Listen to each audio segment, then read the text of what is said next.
Engel. Bienvenue dans Dinguerie Room.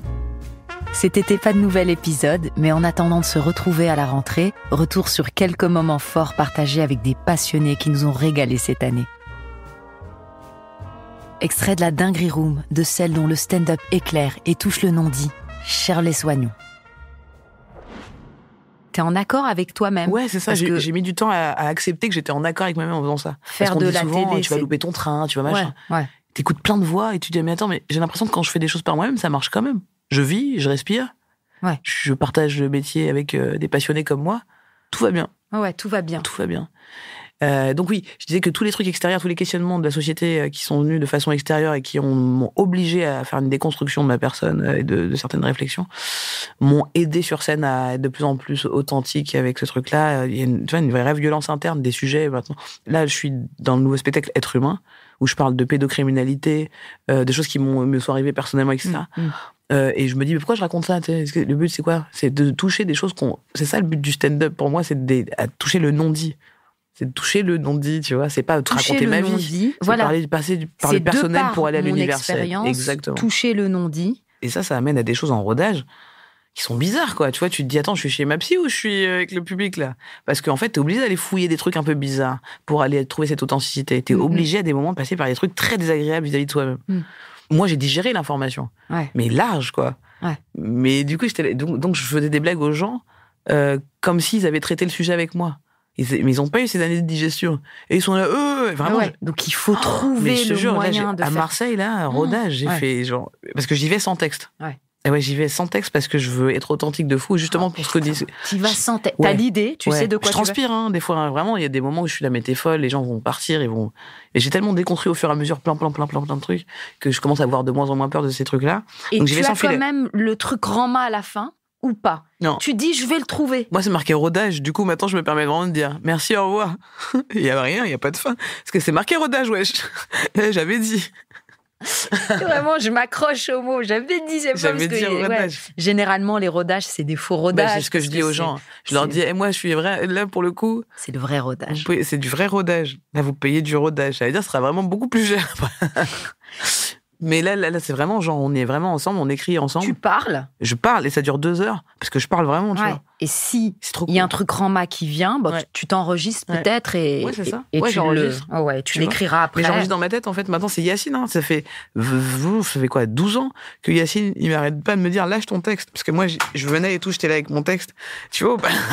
Il me dit ça tout le temps. Lâche ton texte. Il me dit stop. Il me dit mais qu'est-ce que tu veux me raconter? Dis-le-moi. Après, je suis là. Ah ouais, non, attends, je sais ce que je veux te raconter. C'est les ONG. Je travaille. Et ça, je te parlais ça il y a 12 ans quand j'étais toute jeune et j'étais là. Je vois ce qu'il veut dire. Je vois, mais je n'arrive pas à l'appliquer. Mais ouais, et puis tu viens du théâtre, tu t'as appris le théâtre à apprendre et t'es là. Mais c'est. Avec la vanne. Moi, j'arrive avec des feuilles, c'est insupportable. Des mais feuilles, besoin, des cahiers. Vérité. Mais non, connais l'idée. C'est juste l'habitude. Et du coup, quand il m'a mis ces trucs en tête, ça a mis des années pour que je lâche, mais j'ai essayé de lâcher à chaque fois un petit peu. C'est trop. Tu vois. Quel âge? C'est bon. C'est ça. Et c'est pour ça qu'on dit que ça met des années, tu vois. C'est trop. Il faut jouer. Tu sais ce qu'il m'a dit aussi? Il m'a dit, est-ce que tu peux monter là sur scène, mais sans rien? Ouais. Pas avec ce sujet et tout. Ouais. Monte et parle-nous de, je sais pas, de ta journée, d'un truc, mais vraiment sans rien. Ouais. C'est le lâcher prise, ouais. C'est extraordinaire. Et c'est trop bien. Je crois que c'est pour ça que j'aimerais bien faire un stage de clown ou quoi, parce que peut-être tu dois avoir un truc comme ça dans le clown où tu vas chercher des trucs qui sont. J'ai l'impression que c'est beaucoup plus méta que.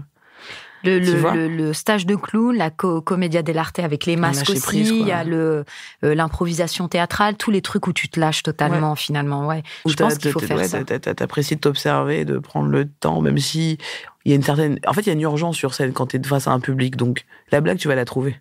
Comme quand t'es dans un salon avec des potes et que tu te lèves pour dire mais le gars il était là, il vient, tu sais le faire en fait. Ouais, et tu sais ambiancer. Tu sais le faire. Tu pousses un peu le curseur. Ouais. C'est pas mentir, mais tu pousses le trait, quoi. Comme quand on raconte une histoire à des potes et qu'on a envie que ça les fasse marrer, en fait. Et on y arrive. Et on y arrive très bien. On n'est pas en train de te dire attends c'est quoi mon texte. On se dit jamais ça. Et du coup, pourquoi et moi, c'est ma metteur en scène à l'époque, parce qu'à l'époque, j'avais une metteur en scène, justement. Et après, quand j'ai compris ce que je faisais comme taf, j'ai fait, j'ai plus besoin que tu sois là pour me dire comment respirer. Parce que là, je t'adore, mais vraiment, tu peux pas me dire qu'il faut que j'aille côté court pour dire cette phrase, parce que je sais pas, demain, dans quelle humeur je serai, qu'est-ce qui me soit. Il y aurait tellement de choses, quel public sera devant moi. On peut pas prévoir le futur, c'est pas possible. Non. Par contre, ce que je peux prévoir, c'est l'instant présent quand j'y suis. Maintenant, ouais, voilà. Tu vois. Et c'est ça que les gens aiment. C'est pour ça que les gens adorent l'impro. C'est parce qu'ils sentent que c'est là et maintenant. Et c'est pour ça que il faut vraiment prendre la première idée qui te vient quand tu veux dire un truc à un public. Si tu prends la première idée, que tu réfléchis pas 2 secondes, t'es sincère, t'es authentique, t'es gentil, tu feras pas de mal. Au pire, tu te plantes, quoi. Au pire, mais c'est ça notre métier, c'est de se planter, quoi. C'est pas grave. Et ça m'est arrivé aussi quand j'ai commencé à avoir des textes qui étaient plus personnels. Tu sais, où je me dis, en fait, là, si vous rigolez pas, c'est vraiment à l'époque des manifs pour tous. Si vous rigolez pas, au moins, vous allez comprendre quelque chose. Et en fait, c'est ce que je me suis dit. Ça passait au moins des messages, il y avait des choses malines. Pas forcément drôles, mais malines des fois. C'est ce que je m'étais dit. Et en fait, ça marchait, c'était drôle. Mais je m'étais dit, au pire des cas, c'est pas grave, ça serait un bon texte et je serais fier de ce que j'ai dit aux gens.